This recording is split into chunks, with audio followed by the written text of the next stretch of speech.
Hey guys, Paul Schreier, JoBlo.com here. Just got out of the Universal panel. We already talked about Halloween. Now we're going to talk about another film that I think a lot of you are very excited to see. I'm very excited to see is Glass. Now this is the follow-up to both Split and Unbreakable from director M. Night Shyamalan. M. Night was there, Bruce Willis was there, James McAvoy, Sarah Paulson, and Sam Jackson. They all took the stage, Bruce Willis, and were there to basically promote Glass, which, I mean, it's kind of like one of those films that we never thought we'd ever see a sequel, let alone we didn't even see the connections right off the bat.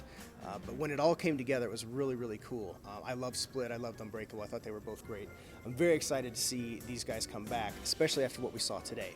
So first, M. Night, he came out on stage and he said that this is the first truly grounded superhero film, which is a bold statement. I guess, you know, maybe you could argue it against something. I don't know what, but maybe he's right. Maybe it is. It always felt that way because Unbreakable didn't really start out that way when you start watching the movie. If you went in cold, you wouldn't say, oh, this must be a comic book movie.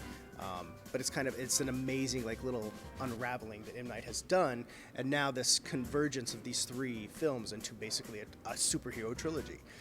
Which is pretty cool. Anyways, right before they showed the footage, Sam Jackson was up on stage and he said, "It's about motherfucking time that I got the title role in my own movie." So I thought that was pretty cool. It was really funny. Everybody enjoyed that because when Sam Jackson says motherfucker, everybody likes it. That's the way it goes.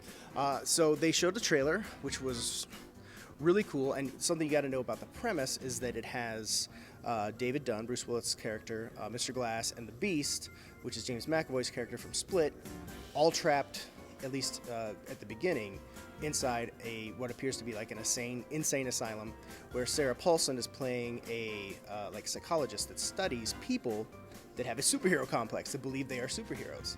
So in many ways, what they're doing is they have these people institutionalized because they, quote unquote, think they have powers, which we know that they do, but then it also creates doubt where you have to wonder, is M. Night going to reveal to us that they're all just crazy and that we've all just been like in some kind of weird fever dream for these last few movies? So I kind of love that because it gives you that doubt rather than, you know, just knowing, oh, well, this is what's going to happen because that's the formula. You can break the formula here if you want to.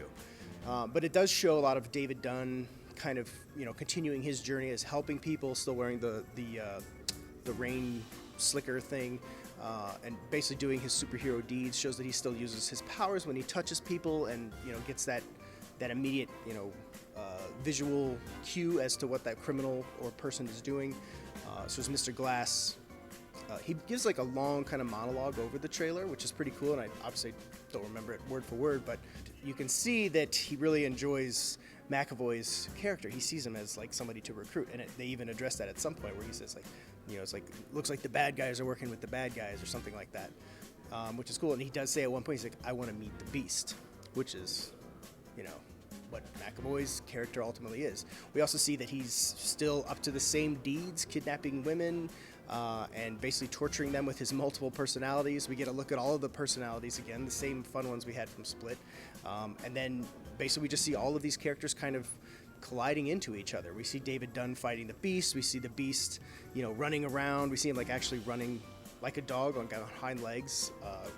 You know, all those little visual cues and teases. We see Mr. Glass coming back into his own, you know, as the villain with his leather coat and everything, the mastermind of it all. So yeah, it looks pretty amazing.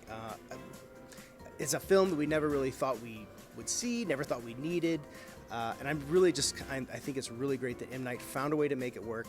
They're just able to shoot it, and now here it is. So at this point, I think the hype train is really going to build when you all get to finally see this trailer, and man, I hope he pulls it off. I don't know what he has in store for us. You're always kind of waiting for that twist. I don't know that we necessarily need a twist, but I just hope that it just comes full circle. So I'm excited. It looks good. It looks really good.